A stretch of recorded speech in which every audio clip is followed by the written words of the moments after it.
کے ایک اہم نمائندے یعنی منفی سیکریٹری حضرت مولانا عمرین محفوظ رحمانی صاحب ہمارے درمیان تشریف فرما ہے. میں حضرت مولانا سے گزارش کرتا ہوں کہ آپ تمام پارٹیوں اور تمام مسلکوں کی نمائندگی کرتے ہوئے اپنے خیالات کا اظہار فرمائیں. اور وہی تمام احباب سے گزارش ہے آپ حضرات چین اور سکون کا اور صبر کا مظاہرہ کریں. حضرت مولانا عمرین محفوظ رحمانی صاحب.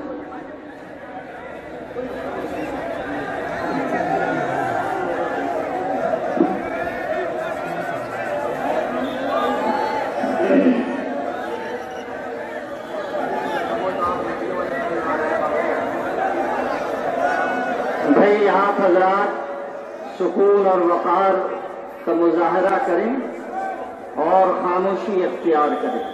یہاں جو حضرات ہیں وہ صرف میڈیا کے لوگ رہیں، باقی حضرات زحمت نہ کریں. الحمدللہ کفا وسلام علی عباده الذین اصطفى اما بعد. اعوذ باللہ من الشیطان الرجیم. بسم اللہ الرحمن الرحیم. وسيعلم الذين ظلموا أي منقلب ينقلبون. صدق اللہ العظیم. مسائل کیسے بھی ہوں تا قیامت رہ نہیں سکتے. مسائل کیسے بھی ہوں تا قیامت رہ نہیں سکتے. یہ ظالم ظلم کی بن کر علامت رہ نہیں سکتے.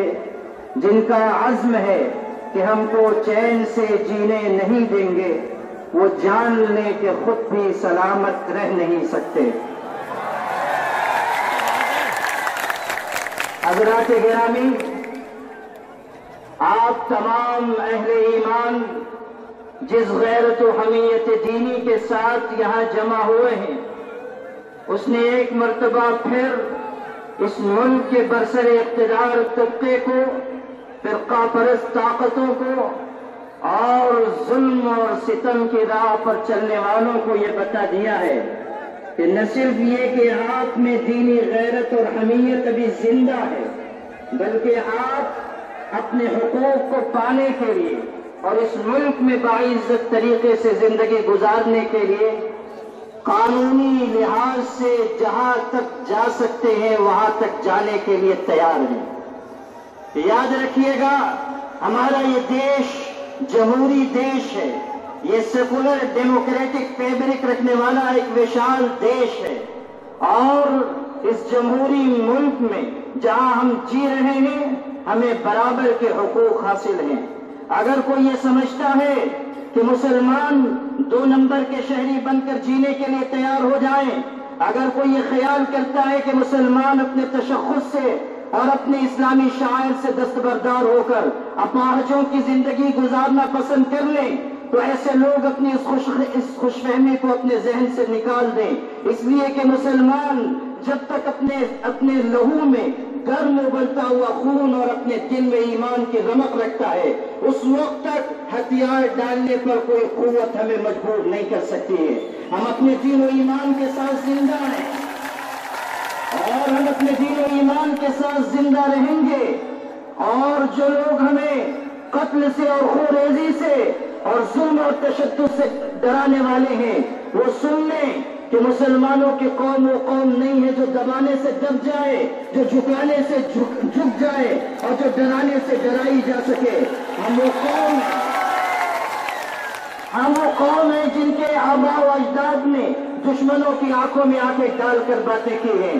ہم وہ قوم ہیں جنہوں نے مصائب اور مشکلات کی آندھیوں میں بھی اپنے زبانی ہونٹوں سے مسکراہٹ کو دور نہیں ہونے دیا ہے. ہم وہ قوم ہیں کہ جب ظلم کی بدلیاں آئی تو ہم نے صاف اعلان کیا، آندھیوں سے اور طوفانوں سے کہہ دیا کہ جاؤ، یہ راستہ تمہارا نہیں ہے.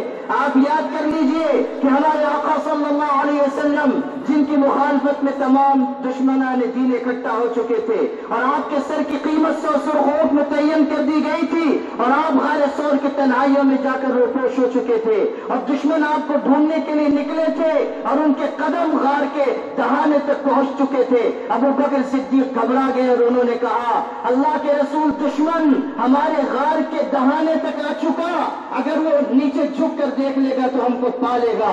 اس وقت ہمارے آقا نے فرمایا تھا پورا عرب دشمن ہے اور ایک طرف صرف ایک شخص ہے جس کو محمد الرسول اللہ صلی اللہ علیہ وسلم کہا جاتا ہے۔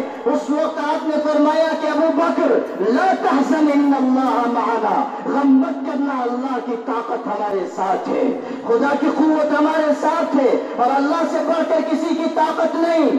آج جو ظلم و ستم کے راستے پر جا رہے ہیں اور تھوڑی سی کثرت اور تھوڑا سا اقتدار پا کر مغرور ہو جا رہے ہیں، وہ نہ بھولیں کہ اسی دنیا میں فرعون، حامان، نمرود اور شداد تھے، اسی دنیا میں ہٹلر اور مسولینی جیسے ظالم تھے، لیکن جب ان کا ظلم حد سے بڑھ گیا تو خدا تعالیٰ کا عذاب کا کوڑا ان کے اوپر برسا اور فرعون کو بھی مٹایا گیا اور فرعونیت کو بھی مٹایا گیا اور تمام ظالموں کو سسکا کر مارا گیا اور کہہ دیا گیا کہ تمہاری کیا طاقت ہے کہ تم خدا کی طاقت کے مقابلے میں کھڑے ہو سکو۔ کہنے والے نے کہا تھا، کہنے والے شخص نے کہا تھا اور کتنی خوبصورت بات کہی تھی کہ تمام دنیا کے ظالم انسان ایک ایک کر کے دنیا سے رخصت کر دیے گئے، فرعون اور شداد مٹایا گیا، اس کا ظلم، قارون کا ظلم، نمرود کا ظلم سب مٹا دیا گیا۔ ایسے لوگ جن کی سلطنت میں کبھی سورج نہیں ڈوبتا تھا وہ تو دنیا سے رخصت کر دیے گئے۔ آپ کا سورج تو کبھی بہار میں ڈوبتا ہے، کبھی یو پی میں ڈوبتا ہے، کبھی کہیں اور غروب ہو جاتا ہے۔ آپ اس بات کو اچھی طرح سمجھ لیجئے کہ اس دنیا میں اللہ کا ایک نظام چل رہا ہے، اسی نظام کے مطابق ہمیں باہمت اور حوصلے کے ساتھ آگے بڑھنا چاہیے۔ آج کی احتجاجی تاریخی ریلی تمام ملک کے اوپر یہ واضح کرنے کے لیے بہت کافی ہے کہ مسلمان ظلم و ستم کو دیر تک برداشت نہیں کرے گا۔ ہم صاف کہتے ہیں کہ جو ہجومی تشدد ہے، ماب لنچنگ ہے، یہ موبلائز لنچنگ ہے، یہ پولیٹیکل مردر ہے اور یہ سوچے سمجھے منصوبے کے تحت پھیلائی جا رہی چیز ہے، یہ سرکاری اور غیر سرکاری دہشت گردی ہے اور دہشت گردی کا راستہ روکنا اس ملک کے تمام باشندوں کا فرض ہے۔ ہم محسوس کر رہے ہیں کہ اس ملک میں جو پوتر سیتا کا دیش ہے، اس پوتر سیتا کے دیش میں راون کے قدموں کی آہٹ محسوس کی جا رہی ہے اور اس کا راستہ روکنا ہم تمام اہل ایمان کی ذمہ داری ہے۔ ماضی میں جو کچھ ہو چکا، لیکن ہم حکومت وقت سے کہنا چاہتے ہیں کہ آپ آگے آئیں اور اس ظلم کے اوپر روک لگائیں۔ ہمارے پرائم منسٹر صاحب جن کا بڑا احترام ہے اور ان کے منصب کی بڑی عزت ہے اور ہم بھی قدر کرتے ہیں، لیکن ہم ان سے یہ کہنا چاہتے ہیں کہ آپ کے لیے کافی نہیں ہے کہ آپ پارلیمنٹ میں یہ صرف یہ کہہ دیں کہ ہم اس گھٹنا پر دکھت ہیں اور اس کے بعد آپ اسے روکنے کی کوئی کوشش نہ کریں۔ گڈ گورننس کا دعویٰ اگر آپ کا ہے، اگر آپ سب کا ساتھ، سب کا وکاس، سب کا ساتھ، سب کا وشواس کی بات کرتے ہیں تو آپ کی ذمہ داری ہے کہ آپ اس ظلم کو روکیں، ورنہ یاد رکھیے گا پھر آسمانوں سے ظلم کو روکا جائے گا اور اس کو روکنے کی طاقت آپ کے اندر موجود ہے۔ میرے بھائیو، مالیگاؤں غیرت دینی اور حمیت ایمانی کا شہر ہے اور مجھے خوشی ہے کہ جمعیت علماء جو ایک مذہبی اور ایک بہت ہی معتبر سیاسی سماجی تنظیم ہے اور جس نے برسوں تک اس ملک کے مسلمانوں اور ملک کے باشندوں کی خدمت کی ہے، اس کی آواز پر اور تمام مسالک اور مکاتب فکر اور تمام سیاسی پارٹیز کی دعوت پر ان کی آواز پر لبیک کہتے ہوئے آپ یہاں آئے ہیں اور آپ نے یہ بتا دیا کہ آپ مظلوم کے ساتھ ہیں اور ظالم کے خلاف ہیں۔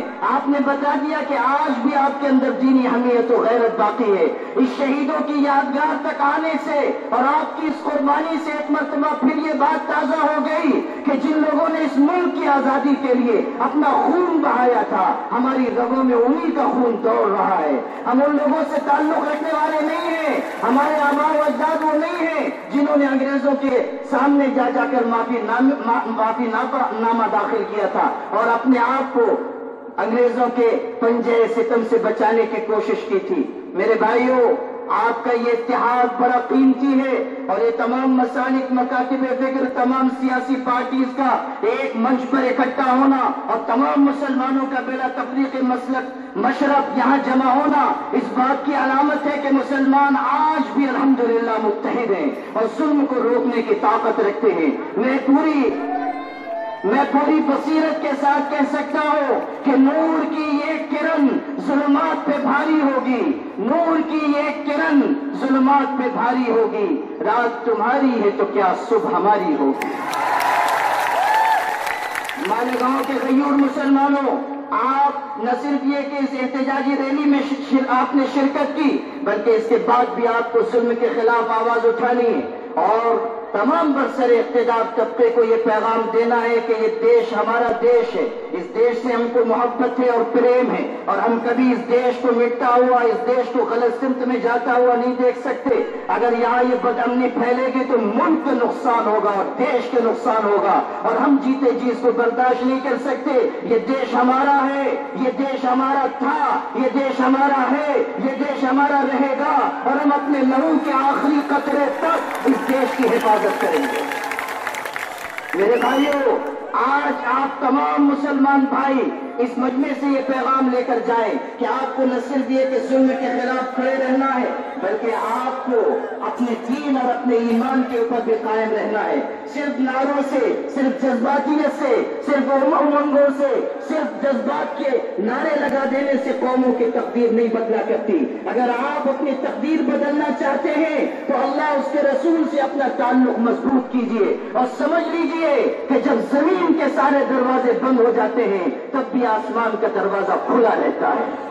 اس لیے میرے بھائیوں، اللہ اس کے رسول سے اپنے تعلق کو مضبوط کیجئے، واپس لوٹ کر آئیے۔ میں اپنی گفتگو کے آخر میں ایک بات برسر اقتدار طبقے سے کہنا چاہتا ہوں۔ ایک وقت تھا جب سلطنت عثمانیہ بہت عروج پر تھی، پھر یہودیوں اور انگریزوں کے سازش کی وجہ سے وہ اسلامی سلطنت خطرے میں آ گئی۔ اس وقت انگریزوں کے نمائندے نے آخری سلطان، آخری خلیفہ ترکی سلطنت کے سلطان عبدالحمید خان سے کہا تھا کہ سلطان آپ ضد چھوڑ دیجئے، ہمارے آگے جھک جائیے، اس لیے کہ آپ کی حالت، آپ کی سلطنت کی حالت وہی ہے جو 32 دانتوں میں گھری ہوئی زبان کی ہوتی ہے۔ آپ چاروں طرف سے گھر چکے ہیں، آپ کے لیے کوئی راستہ باقی نہیں بچا۔ تو اس وقت اس سلطان نے یہ کہا تھا، اور وہ آپ بھی اپنے دل پر نقش کیجئے اور برسر اقتدار طبقہ بھی اس کو سنے۔ سلطان نے کہا تھا، میں جانتا ہوں کہ میری سلطنت 32 دانتوں میں گھری ہوئی زبان کی طرح ہے، لیکن یاد رکھنا اللہ کا قانون یہ ہے کہ 32 کے 32 دانت گر جاتے ہیں، زبان اپنی جگہ قائم رہتی ہے۔ آج ہمارے پاس مضبوط قیادت ہے اور آج ہمارے پاس تمام مسالک کا یہ اتحاد ہے۔ ایسے لوگ ہمارے پاس ہیں جن کو نہ خریدا جا سکتا ہے، نہ ان کو ڈرایا جا سکتا ہے، نہ ان کو جھکایا جا سکتا ہے۔ میں صاف کہہ سکتا ہوں اپنے ملک کے عظیم قائدین کے تناظر میں کہ ہمارے جو قائدین آج ہیں وہ ایسی زبردست فراست رکھنے والے ہیں کہ وہ اس مشکل وقت میں بھی امت کی کشتی کو ساحل کی طرف لے جائیں گے۔ کہنے والے نے کہا تھا، ایسے بزرگوں سے ملتا ہے ہمارا شجرہ، جو لوگ بڑے ہیں، بڑے رہتے ہیں، یہ الگ بات ہے کہ خاموش کھڑے رہتے ہیں۔ جو لوگ بڑے ہیں، بڑے رہتے ہیں، ایسے درویشوں سے ملتا ہے ہمارا شجرہ، جن کی ٹھوکر میں کئی تاج پڑے رہتے ہیں۔ وآخر دعوانا